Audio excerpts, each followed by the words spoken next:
Muitas vezes tem coisas que a gente acha assim que, eu tenho que contar pra minha mãe isso, só que ela vai entender. São coisas que a gente acha que elas às vezes não vão entender, sabe?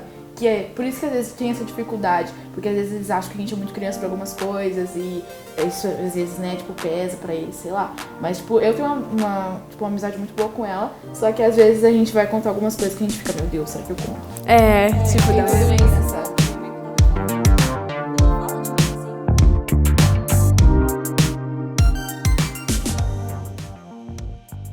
Meu nome é Maria Eduarda, eu tenho 16 anos, eu tô no primeiro ano do ensino médio na escola. Meu nome é Matheus, eu tenho 17 anos, eu estou no segundo ano do ensino médio. Meu nome é Laura, eu tenho 15 anos, eu sou do primeiro ano do ensino médio.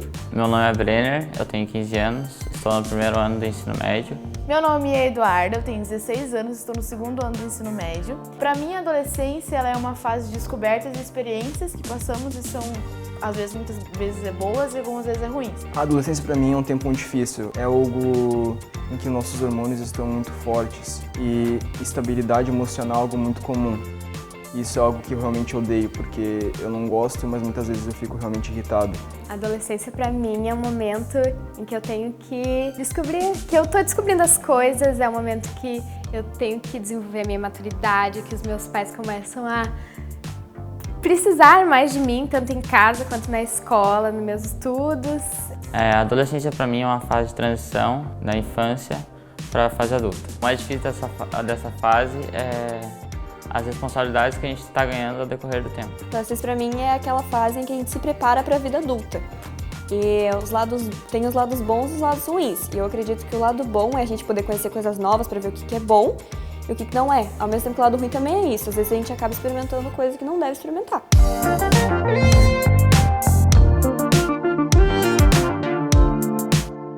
Eu acho que a mudança mais difícil é aquele momento que a gente tem que decidir a nossa faculdade, o que a gente quer fazer. As decisões que a gente toma, assim, vai ser pra nossa vida inteira. Tipo, ali a gente vai escolher uma coisa e a gente vai ter que seguir isso, até, no caso, a gente morrer, essas coisas. Então a gente vai estar seguindo aquilo ali. E se a gente não se sentir confortável com aquilo, vai ser, uma frustração também.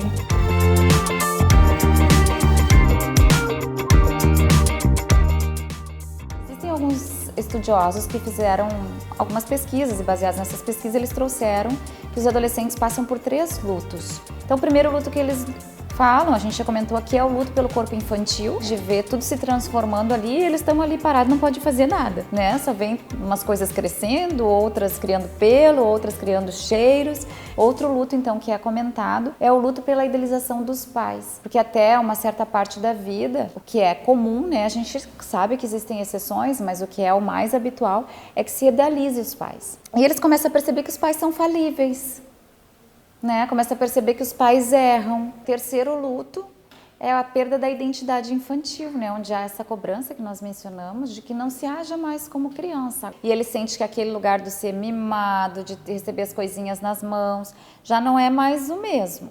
Muitas vezes até minha mãe fala, nossa, tu conversa muito mais com tuas amigas do que comigo. Só que, mãe, elas, sabe, amigos, assim, eu acho que nos ajudam a amadurecer, assim, algumas situações.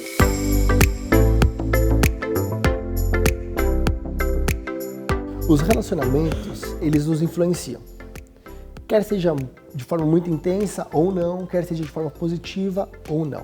Existe um contexto, um conceito muito, muito forte que diz: diga-me com quem andas, que eu te direi quem tu és.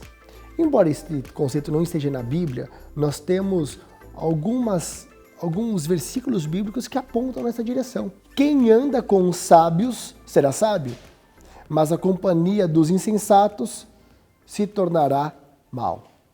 Se você andar com sábio, você vai ser sábio.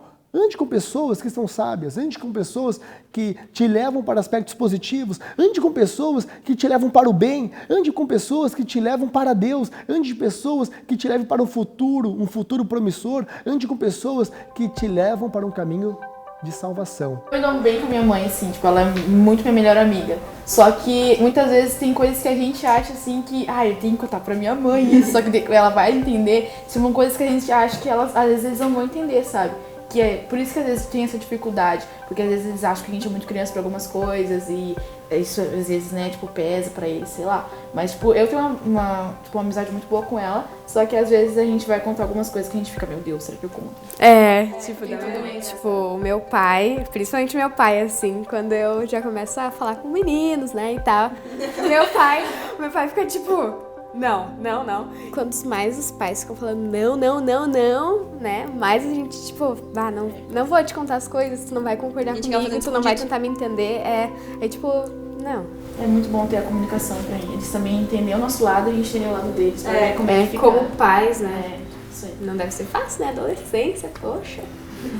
Então, é bem comum a gente ouvir os pais e profissionais também falando desse conflito de gerações que se instala na adolescência. E às vezes rotular como um período muito complicado, muito difícil. E isso realmente vão ter movimentos ali conflitivos. Por quê? Porque neste momento da vida, a pessoa ela vai estar olhando mais, tentando olhar mais objetivamente os valores que foram ensinados, as crenças que foram transmitidas, os costumes, os hábitos, porque ela está tentando ali definir o tipo de adulto que ela vai ser. Então ela não está mais sendo, vamos dizer assim, se ela se mantiver presa a essa família, ela vai ser sombra dessa família, ela não vai ter o crescimento. Bowen é um autor que ele fala que a gente cresce na massa da família e depois a gente vai passando por um processo de individuação, onde a gente vai criando a nossa individualidade, definindo fronteiras, para que se torne assim mais fácil essa saída. A gurizada, ela está passando por várias fases e uma das fases que ela está passando é a fase da independência. Eu posso tudo, eu sou todo poderoso. E de fato eles são mesmo, viu?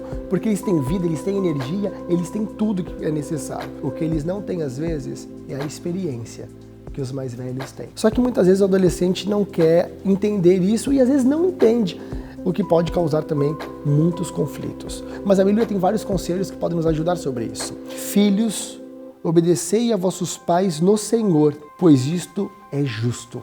Obedeça o pai. Faça o que o pai está mandando. Mas talvez você diga, mas pastor, você não conhece meu pai, você não sabe o que ele vai me dizer. O texto bíblico diga, obedeça os vossos pais em tudo no Senhor. Segundo um prisma divino, segundo a orientação de Deus, está de acordo, obedeça o seu pai, ouça o seu pai.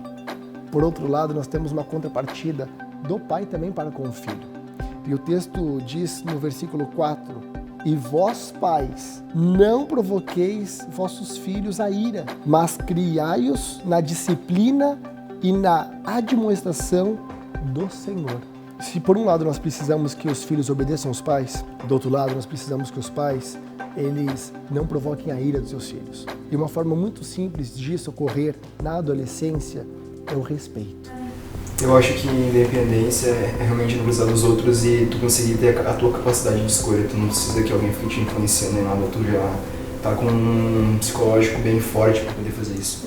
Tipo, ter tua opinião no negócio, né? Não precisar que os outros tipo, imponham as coisas pra ti. Tu tem a tua opinião e tu faz aquilo que tu acha que tu bem entende, sabe? Mas também tá apto a aceitar a opinião dos outros pra tu melhorar. Isso mesmo. Também tem tipo esse negócio de maturidade no meio disso, né? Que tu aceita as opiniões dos outros, sabe? Eu tenho aquela coisa assim na minha cabeça de incomodar os outros, às vezes eu tenho isso na minha cabeça. Então eu sempre quero ter essa independência pra mim não precisar depender dos outros. E quando os outros assim não puderem me ajudar, eu não ficar ruim por causa disso, sabe? Porque eu sei que eu posso ir lá, posso fazer sozinha. Nós tínhamos, tempos atrás, uma adolescência até encurtada, né? Se começava a trabalhar muito cedo, a vida infantil já era encurtada, porque se trabalhava muito cedo e logo se entrava no mercado de trabalho, se assumia uma família.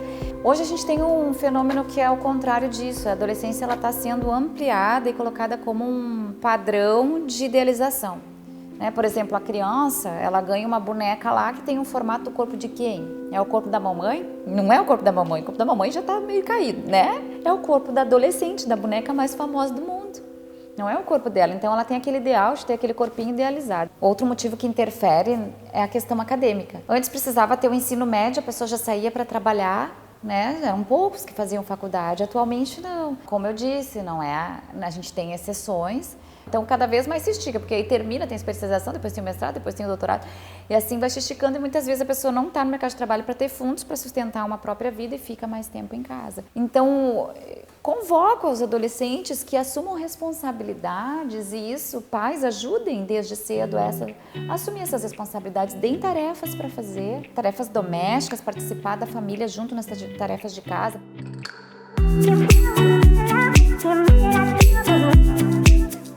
Só o que me irrita é a falta de paciência, de respeito também que as pessoas têm. Compreensão, né, da opinião. E eu vi, eu sou um cristão e muitas vezes tem um deboche por... Era estranho, tipo, tu fica o sábado todo e tu não faz nada. Tipo, sábado é dia, sei lá, ir num cinema, uma coisa, e a gente não vai, mas, é muito mais além do que um sábado, sabe? E o problema é que eles não entendem isso. Se tu não parar pra explicar, só que eles não querem ouvir. Então, um pouco é difícil mesmo. Mas hoje, com quem eu não conheço, eu conto E adolescente também, a gente tá numa fase assim que a gente não pergunta o porquê das coisas, a gente pergunta por que não, né? Por que não? Tipo, por que tu não faz isso? A gente não pergunta por que tu faz isso, por que tu não faz aquilo. Porque a gente acha que aquele padrão é o certo, e daí a gente, ai, nossa, tu não faz isso, meu Deus. Tipo, é o que as minhas amigas acreditam, é o que eu acredito também. Antigamente pra mim era muito difícil, tipo, assim... Pra mim também. Eu fazer uma oração no refeitório quando eu vou comer, nossa. Eu faço. E tu sente que eles olham. Aí faz daquele jeito. Cara, eu fazia muito isso.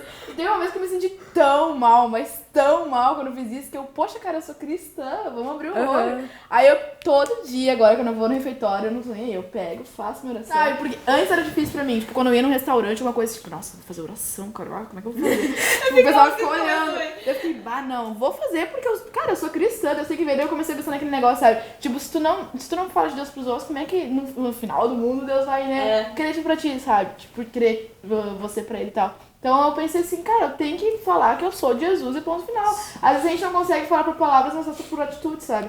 E é tão bacana quando uma pessoa decorre, vai até ti e fala, tipo, poxa, tu é da igreja, que bacana. Eu te vi orando, ela, né? eu te vi orando, eu te vi fazendo não sei o quê, eu te vi abraçando uma pessoa, eu te vi orando com uma pessoa. Isso é tipo, caramba, eu fiz diferença. Eu acho que o melhor ainda é quando tu fala de Jesus pra pessoa e a pessoa aparece depois dizendo que aquilo fez bem pra ela, ou isso é muito bom. Muito bom as pessoas se reconhecerem que tu, nossa, fez isso, tu é de Jesus e tal. A vida é a maior pregação, né? Maior do que se nós falássemos pro mundo, nós mostrar pra eles que Verdade. Pra ser exemplo também, eu acho, né? É difícil, mas acho que dá. Isso envolve o negócio da coragem, né? Que Deus disse assim, né? Que se vocês tiverem vergonha de mim, eu também vou ter vergonha de vocês. Pois é. E eu penso... Isso, tipo, isso me dá uma pressão, porque eu penso que Deus tá em volta de todo o universo, sabe? E ter vergonha de nós, deve ser algo terrível.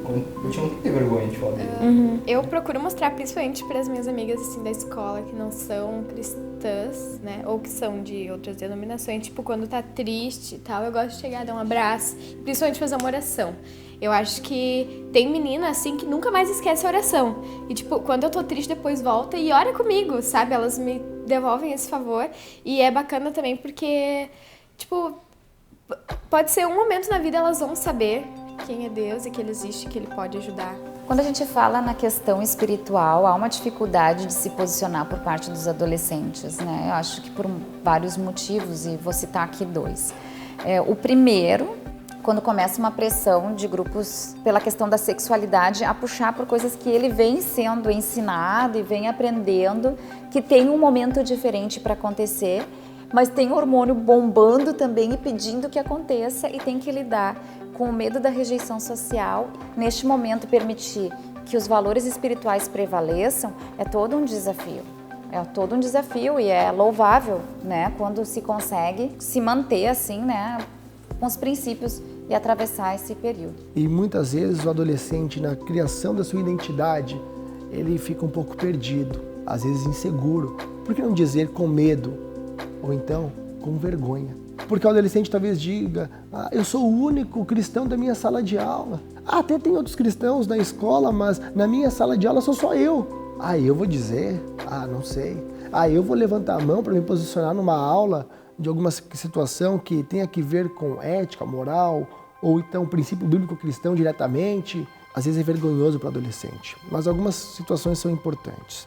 A primeira questão importante é o adolescente saber por que ele é cristão. Porque está na moda? Porque os meus pais são cristãos? Ou porque Cristo morreu por mim e eu entendi que sem Cristo eu não tenho salvação? Quando eu entendo o porquê, quando eu entendo a grandiosidade do que Cristo fez por mim, algumas barreiras já começam a cair aí. Outra questão importante é o adolescente estar envolvido na missão. E esse na missão é importante que ele seja envolvido na missão, primeiramente, com alguém que ele conhece, que também é cristão, que o conduza neste caminho, que o discipule neste caminho. Porque quando eu sei porque eu sou cristão, quando eu estou envolvido com Deus e com as coisas de Deus, quando eu estou envolvido com a missão, aí sim eu estou pronto para fazer missão, quem sabe com colegas de aula, amigos, vizinhos, que talvez não conheçam Cristo.